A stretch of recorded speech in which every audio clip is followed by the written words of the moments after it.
Welcome back in to Occupy Democrats. And the idea that Donald Trump really wishes he was a wannabe dictator is not a breaking story. However, in this breaking story, one of the actual residual negatives of Donald Trump's desire to be the Godfather actually is massively important to the U.S. of A when it comes to the Department of Justice. I'm going to show that story to you in just a few seconds because his attitude about loyalty, which he probably didn't anticipate, because they know the best people, is getting him in real trouble. Take a quick listen to this as a reminder. They say, I have the most loyal people. Did you ever see that? A scout is trustworthy, loyal. We could use some more loyalty, I will tell you that. If there's one thing that Donald Trump values, it's loyalty. Because this is how it started out at the beginning of his second term. This. We begin in the United States, where Donald Trump's transition team is grilling civil servants about who they voted for in the 2024 presidential election. Now, according to reports, they're specifically interrogating White House national security staff about their loyalty to the incoming president. These employees are also being questioned about their political contributions and whether they made any social media posts demonizing the president-elect. Even before he got into politics, the president liked to talk about how much he prized loyalty, dedicating an entire chapter to it in one of his business books. And yet, he will still demand it without question.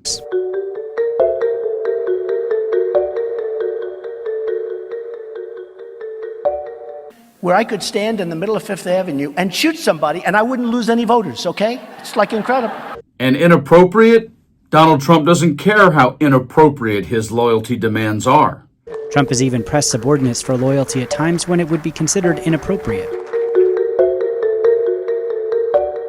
But for Trump, loyalty can be a one-way street. And when it's all said and done, what is going on in terms of discrimination and pressure? This. How did they do that? What did they say? They just basically like you would bring a case or a matter and they go, no, we're not doing that. Or they just tell you directly, guess what? Don't waste your time. We're going in a different direction. Yeah, I think it was pretty direct. I think the realization sort of slowly dawned on people that there was no interest from this administration in enforcing civil rights laws. And because that's who Donald Trump is. And not only that, they were going to weaponize those same laws against the very people they were designed to protect. How? We suddenly have a severe problem in the Department of Justice. So Title VI, and this is a law that only the Justice Department has the ability to enforce. With Title VI was there to protect people against discriminatory action. They're using it to act on reverse discrimination and really on cases with very thin evidence. And it isn't Blondie Bondi. She is certainly a problem, along with every one of the sycophants that have lined up behind Donald Trump. But now we're facing a real crisis because of Donald Trump's ego. And they're using it to engage in pressure campaigns. Check out this breaking story and what the hell is going on with no one wanting to work for Donald Trump in the Department of Justice. Here it is. Breaking news, DOJ in crisis as applicants flunk the favorite Trump policy test. A new loyalty test for prospective hires has left the Justice Department with thousands of vacancies and a mounting case backlog. Trump's DOJ has experienced a sharp decline in applicants, especially qualified ones, in large part because of the partisan hiring process, the Washington Post reported on Monday. As part of the vetting process, Justice Department applicants have been required to gush over their favorite Trump executive order or policy and detail how they would move it forward, the Post reported. Career positions like those at the DOJ are designed to be non-political, but experts describe this question as a workaround.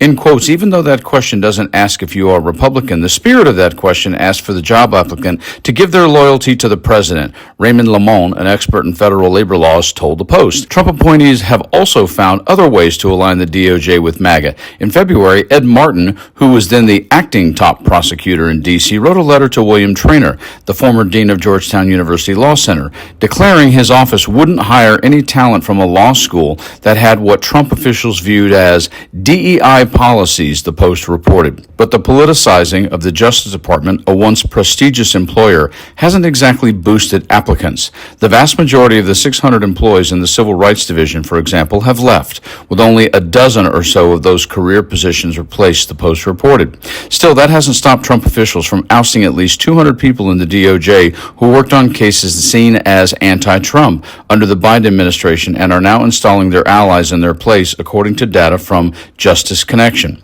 Among those especially targeted are lawyers involved in cases against Jan 6 rioters and immigration judges. Now, prospective hires at the DOJ are mostly coming from Republican congressional offices and advocacy groups, sources told the Post. Other candidates are far from qualified for the roles they're seeking, they added. In August, Jeannie Pirro, now the U.S. Attorney for the District of Columbia, D.C., even appeared on her former employer Fox News as her office was down 90 prosecutors and pleaded with viewers to email her if they wanted a job. In quotes, what we are seeing is a total drop in who is applying, Traynor told the Post. It's gone from a good amount of our graduating class to virtually no one applying for jobs at the Justice Department. Additionally, roughly two-thirds of the DOJ lawyers tasked with fielding the constant legal challenges to Trump's policies have quit amid mounting frustration. Around 69 of the 110 lawyers who work for the DOJ's federal program branch, which responds to lawsuits against the administration, have left their posts since the 2024 election, Reuters reported in July. While high turnover at the DOJ unit is common between administrations, sources told Reuters this level of staff turnover in the middle of a presidential administration is unprecedented. Among those who have left are seasoned lawyers who worked across administrations, including Trump's first one. The Daily Beast has reached out to the Justice Department for comment.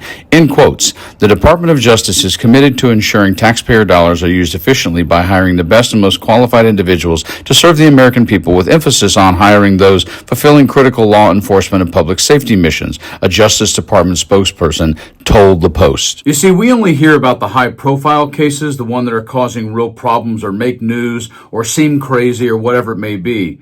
But the Department of Justice has a ton of work to do that is even outside the purview of how much Donald Trump wants to control everything and make everyone bend to his knee. But one of the key elements about this is the fact that some of what Donald Trump is going to demand is going to get held up because he's getting sued left and right. The Department of Justice is having to field a ton of legal actions against Trump, aside from the other responsibilities that Pam Bondi has, without even considering the fact that she can't seem to find the Epstein files. But this is a real issue, and the longer Trump demands bending knees, the more and more it's going to slip through his hands. It may take a little more time than we'd like, but trust me on the sunscreen. You guys like and share the video, subscribe to the channel, and stay frosty.